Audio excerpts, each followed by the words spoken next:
আসসালামু আলাইকুম। আসছে পবিত্র রমজান মাস। রমজান মাস রহমতের এবং বরকতের মাস।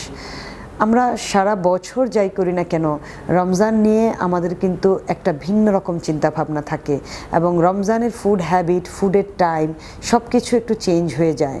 যারা গর্ভবতী মা, তাদেরকে নিয়ে কিন্তু আমাদের সবসময় একটা ভিন্ন চিন্তা থাকে, কারণ আমাদের প্রোগ্রাম হলো কিডস অ্যান্ড মম। কাজে অনেক মমই কিন্তু চাইবেন যে রমজানে রোজা রাখার জন্য, এবং অনেকেই জানতে চাচ্ছেন যে রোজা রাখাটা কিন্তু সেফ হবে কি না।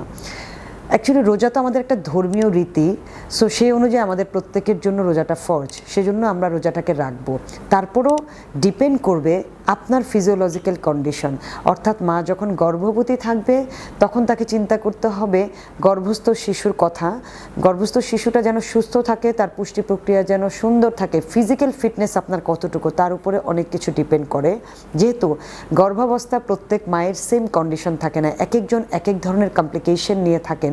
কমপ্লিকেশন ওয়াইজ কিন্তু ট্রিটমেন্টটাকে দেওয়া হয়। যিনি একেবারেই তেমন কোনো কমপ্লিকেশন নাই, সুস্থ আছেন, ভালো আছেন, একদম নর্মাল প্রেগনেন্সি, তার জন্য রোজা কিন্তু কোনো বড় ফ্যাক্টর না, এবং তিনি চাইলেই রোজা রাখতে পারেন। আর যাদের এই রোজার সাথে গর্ভাবস্থায় যদি তার ডায়াবেটিস থাকে, অর্থাৎ জেস্টেশনাল ডায়াবেটিস যেটাকে আমরা বলে থাকি, এই ধরনের কিছু থাকে, তারও জন্য রোজাটা বিশাল ভয়ের কোনো কিছু নেই। ওনার ফিজিক্যাল ফিটনেস যদি ভালো থাকে, মেন্টাল স্ট্রেংথ যদি ভালো থাকে, তাহলে রোজা কোনো সমস্যা না। কিন্তু একটু টেকনিক্যালি রাখতে হবে। অবশ্যই ইন জেনারেল যারা রোজা রাখছেন, গর্ভবতী মাকে একটু সচেতন হতে হবে, তার চেয়ে বিশেষ করে খাবারের বিষয়টাকে অনেক বেশি সচেতনতা অবলম্বন করতে হবে। তার পানির পরিমাণ ঠিক রাখতে হবে, যেহেতু এবারের রমজান দীর্ঘ সময় আমাদেরকে না খেয়ে থাকতে হবে, এবং তারপরে আমরা যে অল্প সময়টা পাবো সেই অল্প সময়ের মধ্যেই পানির চাহিদা ফিল আপ করে ফেলতে হবে। আমাদের নিউট্রিশনের যে চাহিদাটা সেটাকেও ফিল আপ করে ফেলতে হবে। কাজে একটু বুদ্ধি করে খাবারটাকে প্ল্যান করতে হবে। গর্ভাবস্থায় নর্মালি প্রত্যেকটা মাকে আমরা বলি ফ্লুইডের পরিমাণ ঠিক রাখার জন্য। সাধারণ মানুষ থেকে গর্ভবতী মা সবসময় বেশি পানি ইনটেক করবে, লাইক সে 15 থেকে 20 গ্লাস পানি যেন তার খাবারে থাকে। সো রমজানেও তাকে তাই ইফতার থেকে সেহরি পর্যন্ত মিনিমাম 18 থেকে 20 গ্লাস পানির কিন্তু পরিমাণ ঠিক রাখতে হবে। সেটা পানি বা পানীয় জাতীয় খাবার হতে পারে। আর কী ধরনের খাবার সে খাবে, এই বিষয়গুলো যখন আসবে, এমন কোনো খাবার সিলেক্ট করবেন না যেটাতে আপনি ডিহাইড্রেট হন দিন শেষে। সো যারা ডিপ ফ্রাইড আইটেম বেশি খাবেন, চা বা কফি টাইপের কিছু খাবেন, তারা কিন্তু ডিহাইড্রেশনে ভুগবেন। কাজে এই খাবারটাকে অ্যাভয়েড করে যাবেন। এই সিজনে প্রচুর পরিমাণে ফ্রুটস পাওয়া যায়, সো ফ্রুটস ইনটেক করবেন ভালো, সালাদের পরিমাণটা ঠিক রাখবেন, এবং প্রোটিনের ব্যবস্থাটা যেন, প্রোটিন ইনটেক যেন ঠিক থাকে। অর্থাৎ রমজান আসলে অনেকে আছে ডিমটা তেমন খায় না, সরাসরি ডিমটা, কিন্তু ডিম দিয়ে চপ করা, ডিম দিয়ে আদার্স অনেক কিছু ভেজে টেজে তৈরি করা, এটা কিন্তু করেন। আমি তাদেরকে বলবো যে পুরো রমজানেই কিন্তু আপনি আপনার ক্যালোরি ঠিক রাখার জন্য ডিমের তৈরি ডেজার্ট খেতে পারেন, এবং সরাসরি ডিমটা বা ডিম দিয়ে স্যুপ তৈরি করে আপনার খাবারে কিন্তু রাখবেন। কারণ ডিমের প্রোটিনটা হলো পুরোটাই আমাদের বডি ইউটিলাইজ করে। চিকেন দিয়ে তৈরি করা স্যুপ খেতে পারেন, এবং সেহরিতে খাবারের সময় যেটা রাখবেন যে মেইন মিল সেহরি, ইফতারও মেইন মিল, তাহলে আপনার মেইন নিউট্রিশন এখানের মধ্যে যেন ইনক্লুড হয়ে যায়।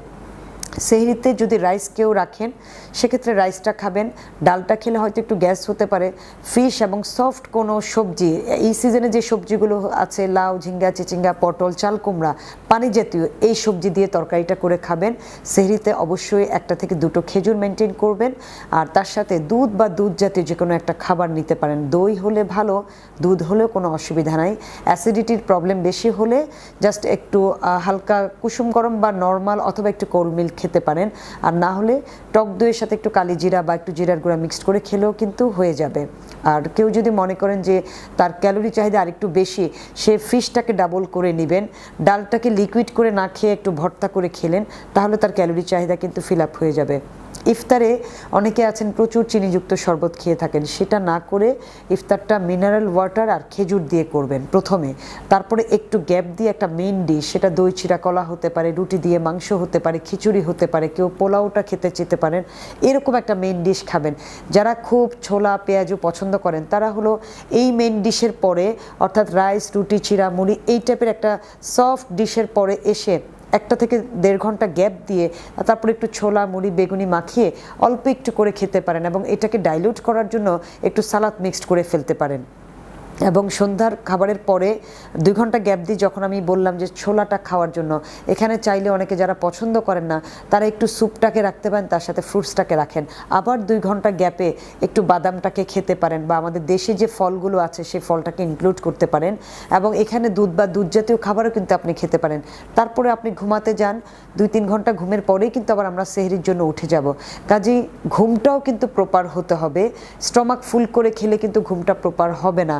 সো ইফতার থেকে সেহরিতে যাওয়ার আগ পর্যন্ত খাবারটাকে আপনারা 3 ভাগে ভাগ করে খাবেন। তাহলে আপনার নিউট্রিশনটা ভ্যারাইটি হলো, আপনার নিউট্রিশনের চাহিদা ফিল আপ হলো, আপনার অ্যাপেটাইটটাও গ্রো করলো, এবং আপনি হেলদি থাকলেন কিন্তু। এবং এই খাবারের সিস্টেমটা দিয়েই যারা জেস্টেশনাল ডায়াবেটিসে ভুগছেন তাদের খাবারটাকে কিন্তু তৈরি করে নিতে হবে। কোন টাইমে ব্লাড সুগার বেশি থাকে, রমজানের আগেই কিন্তু ব্লাড সুগার চেক করে নিতে হবে। তারপরে পুরো রমজানে আপনার ব্লাড সুগারটাকে কন্ট্রোল রাখার জন্য আপনি অবশ্যই নির্দিষ্ট খাদ্য তালিকা মেনটেন করবেন, তাহলে ব্লাড সুগার কন্ট্রোল রাখা যাবে। কারণ রমজানের ইফতার থেকে সেহরি পর্যন্ত টাইমটা খুবই অল্প সময়। আর যেহেতু একজন মাকে এই সময় calcium, vitamin D, iron, folate, vitamin B complex, even vitamin C, এই জাতীয় ভাইটাল নিউট্রিয়েন্টগুলোর কিন্তু চাহিদা ফিল আপ রাখতে হবে। তার সাথে প্রোটিন ইনটেক পারফেক্ট থাকতে হবে, কারণ বাচ্চার গ্রোথ এখানে রিলেভেন্ট আছে। এবং পানির পরিমাণের কথা বলেছি, তাই স্যুপ, জুস এই জাতীয় খাবারগুলোকে আপনার খাবারে ইনক্লুড করবেন। যদিও জুসটাকে আমরা ডিরেক্ট ফ্রুটসের জুস, যেমন অনেকে খুব তরমুজের জুস বা বাঙ্গির জুস এরকম প্রেফার করেন, এটাকে ম্যানুয়ালি হাত দিয়ে করবেন। কারণ যখন আপনি ব্লেন্ডিং করবেন তখন কিন্তু জুসের পাল্প চলে যায়, ফাইবারটা চলে গিয়ে সুগারটা বেড়ে যায়, তখন আপনি নিউট্রিশন ভ্যালুটাও হারাবেন। হাত দিয়ে করলে এটার পাল্পটা থাকবে। বা বেস্ট ওয়ে হলো এই জুসি ফ্রুটসগুলোকে চিবিয়ে খাওয়া, তাহলে আপনি প্রপার নিউট্রিশনটা পেলেন। আর যখনই কোনো জুস করবেন তার সাথে একটু তোকমা বা চিয়া সিডস দিয়ে দিতে পারেন, তাহলে ফাইবারটা বেড়ে গেল, তাহলে আপনার কনস্টিপেশন হলো না, গ্যাস হলো না, এবং অতিরিক্ত ক্যালোরিও ইনটেক করা হলো না। এই বিষয়গুলোকে মাথায় রেখে খাদ্য তালিকা তৈরি করতে হবে।